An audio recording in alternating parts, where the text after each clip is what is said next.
They say that dogs are the ultimate judges of character, that they can sense things we can't, vibrations in the air, shifts in the electromagnetic field, the scent of fear before it even manifests on a human brow. I used to think that was just folklore, the kind of thing people tell themselves to feel more connected to their pets. I don't think that anymore. I think we're just blind. We've spent so many thousands of years building walls and turning on lights that we've forgotten how to see the things that don't want to be seen. My name is Elias, and for the last 6 months, I've lived in a state of quiet, mounting terror that started with a single, inexplicable habit of my dog, Buster. It wasn't a bark, and it wasn't a growl. It was just a stare. A fixed, unwavering, soulful gaze at a corner of my bedroom that was, by all accounts, completely empty. Every night at exactly 3:00 a.m., Buster would sit up, his ears would swivel, and he would watch the shadows. And as the weeks went by, I realized he wasn't watching the shadows because they were dark. He was watching them because they were moving. I moved into the house in late August. It was a beautiful, albeit slightly neglected, craftsman-style home on the outskirts of Oakhaven, a small town in the Midwest where the humidity clings to you like a damp shroud well into October. I work as a technical writer for a medical supply company, a job that is as dry and predictable as it sounds. I spend my days translating complex engineering jargon into manuals that no one ever reads. It's a solitary life, which suits me. I'm not a recluse, but I value the silence. I value the way a house settles into itself when the sun goes down. Buster, my 7-year-old golden doodle, has always been my only constant. He's a calm, intuitive dog, the kind who knows I'm getting sick before I even start sneezing. The house was a bargain, largely because it had been sitting on the market for 3 years. The previous owners had left in a hurry, leaving behind a few pieces of heavy furniture and a lingering scent of cedar and old paper. I spent the first few weeks painting the walls, sanding the dark oak floorboards, and settling into a routine. My day began at 6:30 a.m. with a cup of black coffee and a 3-mile walk with Buster through the nearby woods. By 9:00, I was at my desk in the spare bedroom, typing away until the sun dipped below the horizon. The evenings were quiet, dinner, a book, and then bed by 11:00. It was perfect. It was exactly what I wanted. The first incident was so subtle I almost dismissed it. It was a Tuesday night about 3 weeks after we'd moved in. I was deep in sleep, that heavy, dreamless sleep you only get when the air is cool and the house is silent. Suddenly, I felt the mattress shift. Buster, who usually slept at the foot of the bed, had sat up. I ignored it at first, thinking he'd heard a stray cat or a raccoon outside. But then I heard it, a low, rhythmic vibration. It wasn't a growl. It was a sound Buster made when he was confused, a soft, internal hum. I opened my eyes and looked at the clock. The glowing red numbers read 3:00 a.m. exactly. Buster was sitting perfectly still, his head tilted slightly to the left. He wasn't looking at the door, and he wasn't looking at the window. He was staring at the far corner of the room, the one where the wardrobe met the wall. The shadows there were deep, the kind of darkness that seems to absorb light rather than reflect it. "Buster," I whispered, my voice thick with sleep. "What is it, buddy?" He didn't move. He didn't even blink. He just stared. I sat up and reached for the lamp on the nightstand. The light flooded the room, harsh and yellow. The corner was empty. There was nothing there but the edge of the wardrobe and a small cobweb near the ceiling. Buster watched the corner for another 10 seconds, then he gave a heavy sigh, circled 3 times, and laid back down. I stayed awake for an hour after that, listening. I heard the usual sounds, the hum of the refrigerator in the kitchen, the distant whistle of the wind through the eaves, the occasional crack of the house's wooden bones contracting in the night air. Nothing out of the ordinary. I eventually drifted back to sleep, chalking it up to a dog's odd whim. But the next night it happened again. 3:00 a.m. Buster sat up. Buster stared. Buster made that low, humming sound. By the end of the first week, a pattern had emerged that defied coincidence. Every night between 3:00 and 3:05 a.m., Buster would undergo a transformation. He would go from a deep sleep to a state of hyper-alertness. He wouldn't bark, he wouldn't lung, and he wouldn't growl. He just watched that corner. It started to get to me. There is something profoundly unsettling about watching a predator, even a domesticated one, fixate on something you cannot see. It triggers a primal part of the human brain, the part that remembers when we were the prey, huddled in caves, watching the darkness for the glint of an eye. I began to find myself looking at that corner during the day. I'd be working at my desk, and my eyes would drift to the master bedroom door. I'd walk in there and stand in that exact spot, trying to feel if there was a draft or if the floorboards felt hollow. I checked for mice. I checked for squirrels in the attic. I even checked the crawl space beneath the house with a high-powered flashlight. Nothing. The house was structurally sound. It was clean. It was empty. But Buster knew something I didn't. By the middle of September, the incidents escalated. It wasn't just the staring anymore. Buster started refusing to go into the bedroom after the sun went down. I'd be heading upstairs, calling for him, and he would stand at the bottom of the stairs, his tail tucked between his legs, his eyes wide and glassy. I'd have to coax him with treats, and even then he would skulk into the room, belly low to the floor, and jump onto the bed as if the floorboards themselves were made of hot coals. Then came the sounds. It was a Friday, the air heavy with the promise of a thunderstorm. I had stayed up late working on a particularly tedious manual for a laparoscopic pump. I was exhausted, my eyes burning from the blue light of the monitor. I crawled into bed around 1:00 a.m., Buster already huddled against my legs, shivering slightly. I woke up before the clock hit 3:00. I didn't need an alarm anymore. My body had internalized the schedule of my own fear. I laid there in the dark watching the red numbers. 2:58, 2:59, 3:00.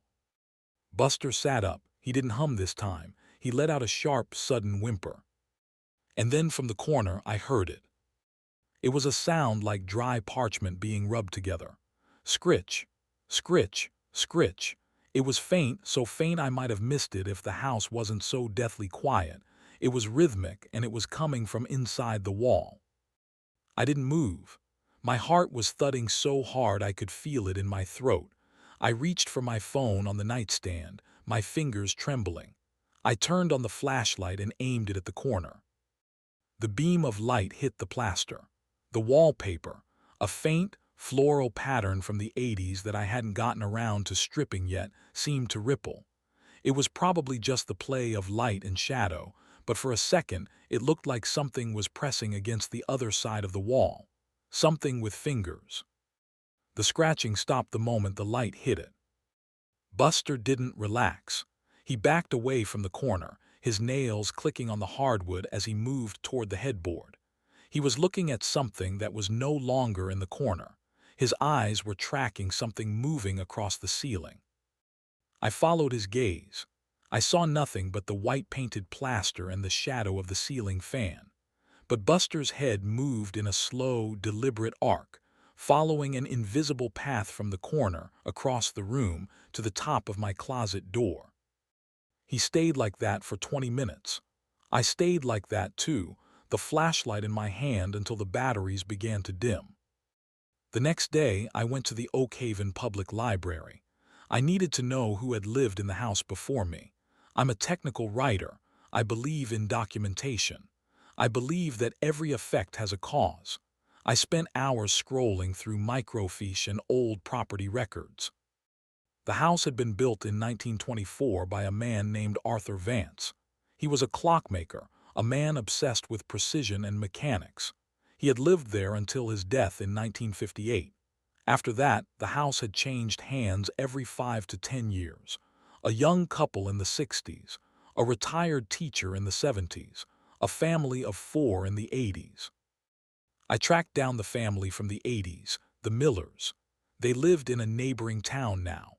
I found a phone number for the mother, Sarah Miller, and called her on a whim, feeling like a lunatic the entire time. "Mrs. Miller?" I asked when she picked up. "My name is Elias. I recently bought your old house on Elm Street. I had some questions about the master bedroom." There was a long silence on the other end of the line. I could hear the faint sound of a television in the background. "The corner," she said, her voice dropping to a whisper. "Does your dog see it too?" My blood went cold. "Yes," I said, "every night at 3:00 a.m. "We stayed for 2 years," she said. "We tried everything. We had the walls checked for pests. We had the foundation leveled. My husband thought it was the pipes, but the dog, we had a greyhound back then, Max. He stopped eating. He just stood in the middle of the room and stared until he wasted away. We had to put him down. We left a week later." "Did you ever see anything?" I asked, my grip tightening on the phone. "No," she said, "but I felt it. It's like the house has a heartbeat that's slightly out of sync with your own, and it's always strongest in that room. If I were you, Elias, I'd leave. Don't wait for it to get bored with the dog, because eventually it starts looking at you." She hung up before I could ask anything else. I went home and sat on the front porch, Buster's head resting on my knee. The sun was setting, casting long, orange shadows across the lawn. The house looked beautiful, peaceful, and entirely normal. But the fear was no longer a guest. It was a tenant. It was living in the marrow of my bones. I decided to take action. I bought a high-end security camera with night vision and motion tracking. I set it up in the bedroom, pointed directly at the corner. I told myself that if I could see what Buster was seeing, I could deal with it. I could rationalize it. I could fix it. That night I didn't stay in the room. I set up a sleeping bag in the living room, Buster huddled beside me. I left the bedroom door open just a crack. I sat with my laptop, the live feed from the camera filling the screen. 3:00 a.m. arrived. On the screen, the bedroom was awash of grainy gray and black. The motion sensor hadn't triggered. The room was still. And then I saw Buster move. He was next to me in the living room, but on the screen, something was happening in the bedroom. The wardrobe door, the heavy oak one that I always kept shut, slowly began to creak open. There was no one there, no hand on the handle, no figure in the doorway. It just opened inch by inch until the dark interior was revealed. And then the motion sensor triggered. A green box appeared on the screen indicating movement. It was centered on the empty space right in front of the wardrobe. The box moved. It jittered. It followed an invisible shape as it walked toward the bed. I watched paralyzed as the green box stopped at the edge of the mattress. The sheets, the heavy, down-filled duvet I'd bought just a month ago, pressed down. It wasn't a sudden movement. It was slow, as if someone was sitting down on the edge of the bed. I looked at Buster. He was growling now, a deep, guttural sound I'd never heard from him before. He wasn't looking at the bedroom door. He was looking at the air right in front of us in the living room. My laptop screen flickered. The camera feed in the bedroom went ecstatic. And then the smell hit me. It wasn't copper this time. It wasn't iron. It was the smell of old, stagnant water and wet earth.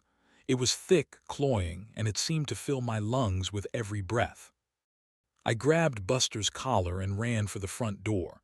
I didn't grab my keys. I didn't grab my wallet. I just ran. I hit the porch and didn't stop until I reached my car. I fumbled with the hidden key under the wheel well, got inside, and locked the doors. We spent the night in the parking lot of a 24-hour diner 5 miles away. I sat in the driver's seat, the heater blasting, staring at the dark road.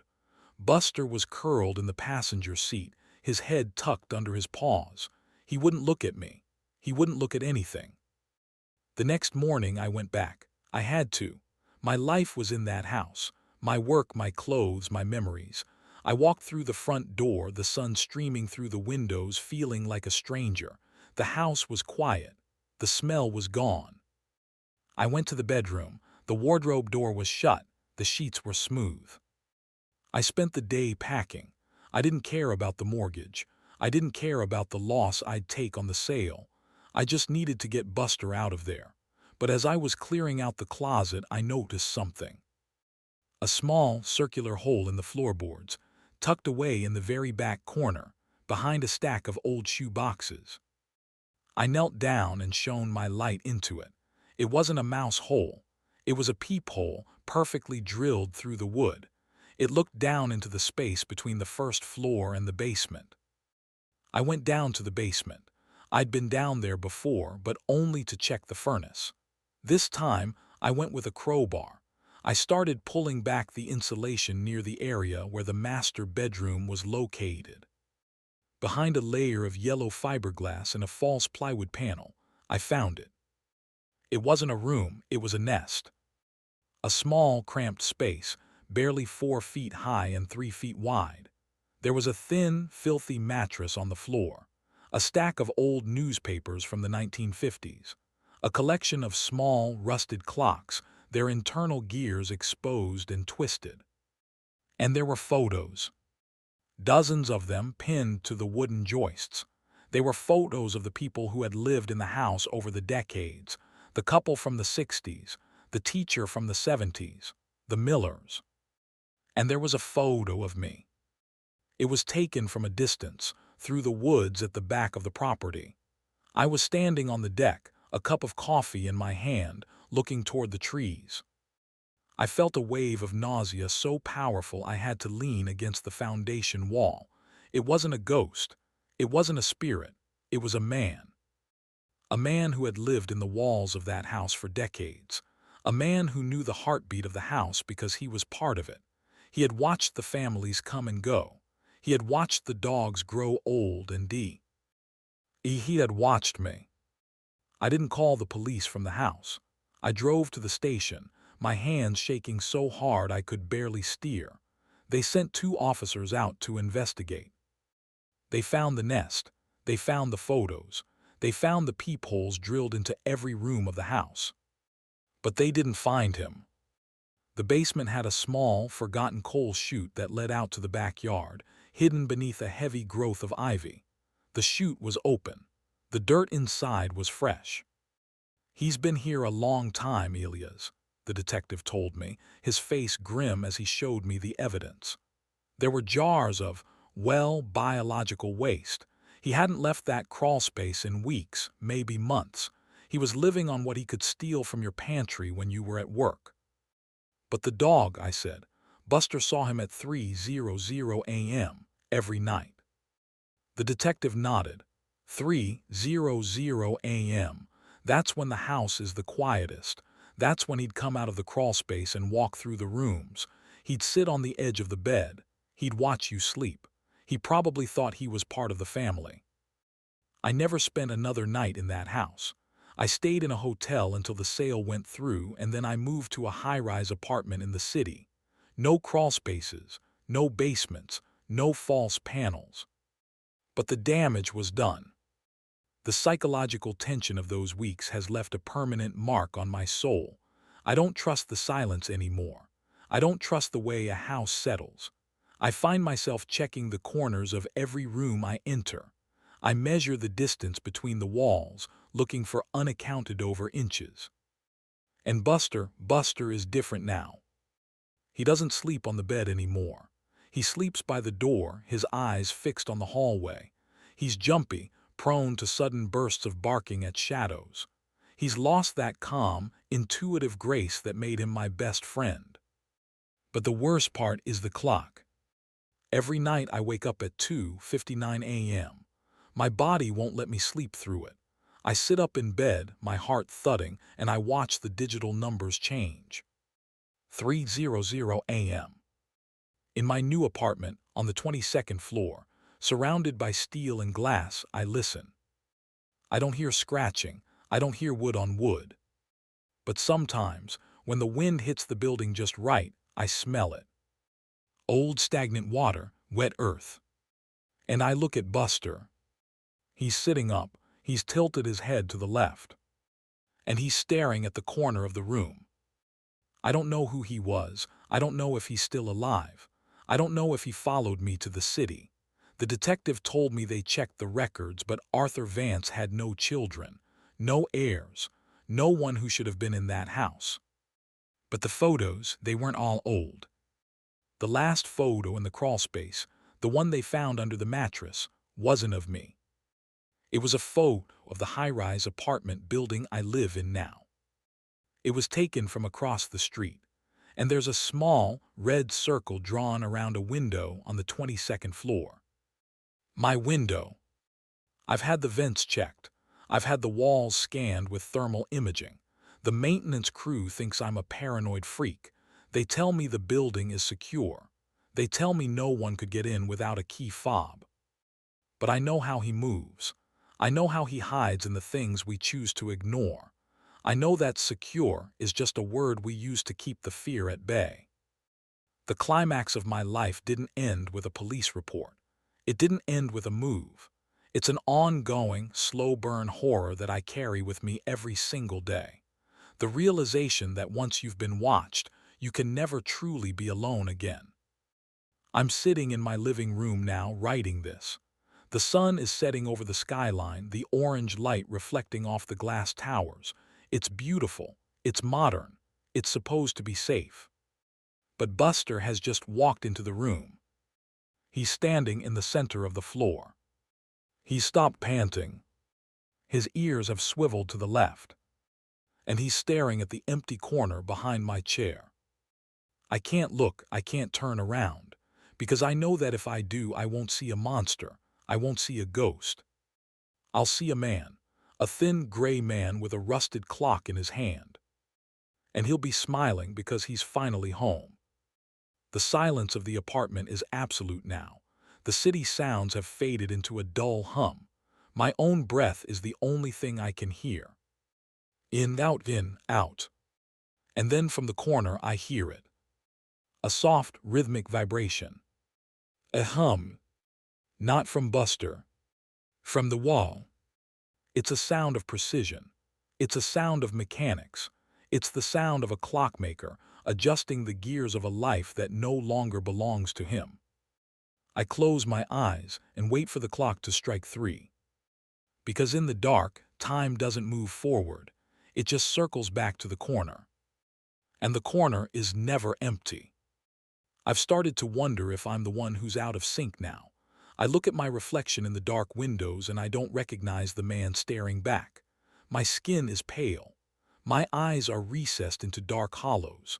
I spend my days in a cramped, quiet room, surrounded by manuals and jargon. I don't yell. Eve, I don't talk to anyone. I've started stealing things. A neighbor's newspaper, a discarded coffee cup, a photo from the lobby bulletin board. I keep them in the back of my closet, tucked away behind a false panel I made with a screwdriver and a prayer. I sit in the dark and I listen to the heartbeat of the building. Sometimes I look through the peephole I drilled in the floorboards.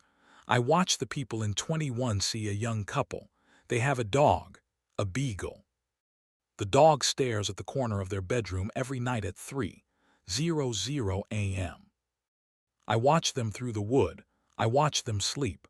I watch them fear the things they cannot see.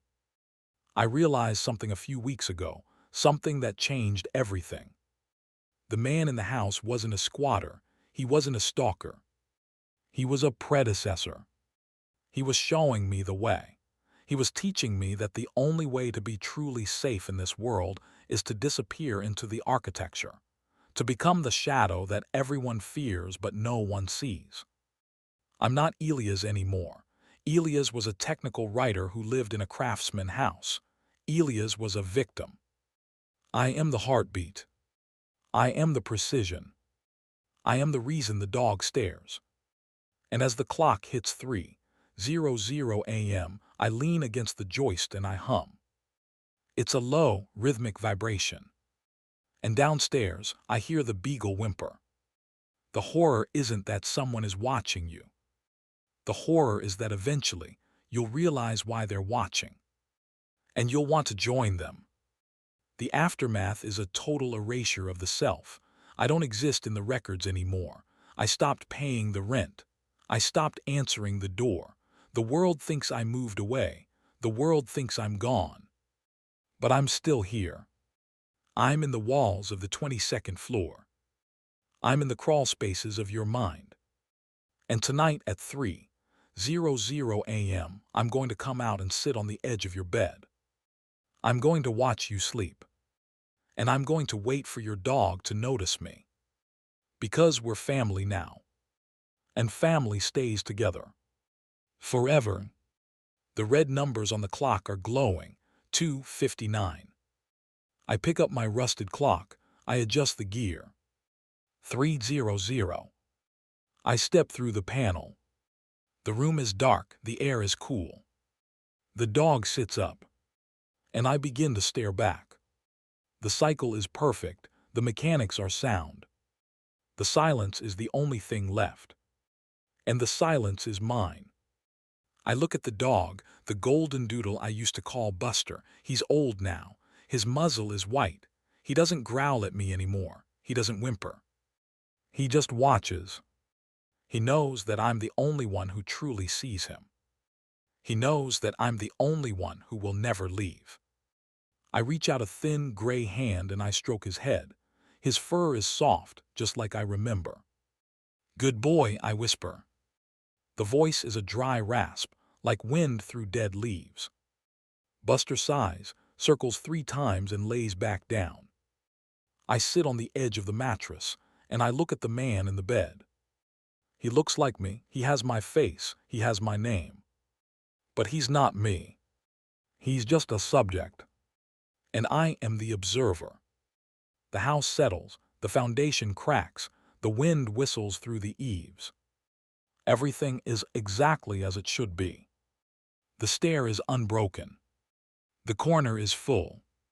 And the night is just beginning. I think about Oakhaven sometimes. I think about Elm Street and the Craftsman house. I wonder who's living there now.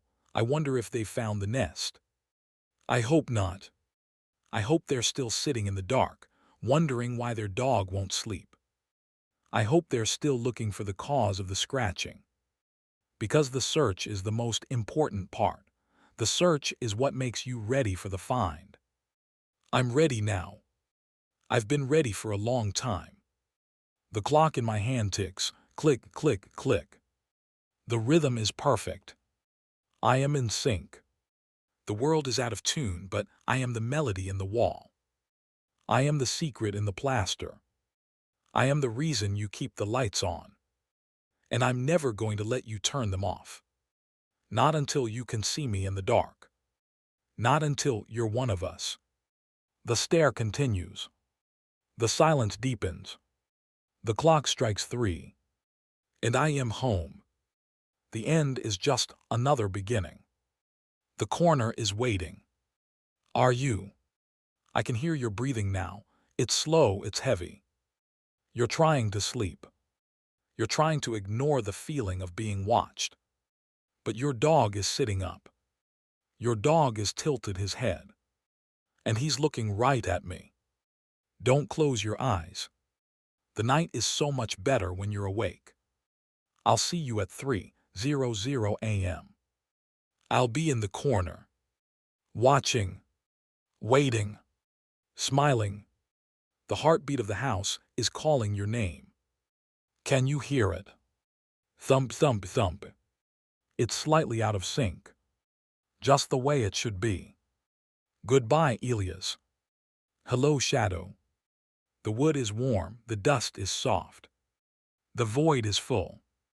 And I am finally at peace. Until tomorrow night. Until the red numbers glow. Until the stare begins again. I'll be there. I promise. The clock is ticking. And I have all the time in the world. The final gear turns. The sequence is complete. The silence is absolute. Good night. I'll be watching. Always. The shadows in the room shift, not because of he light, but because I'm moving. I'm moving toward the bed. The dog whimpers. And I lean in close. 3:00 a.m., I whisper. Time to see. The end.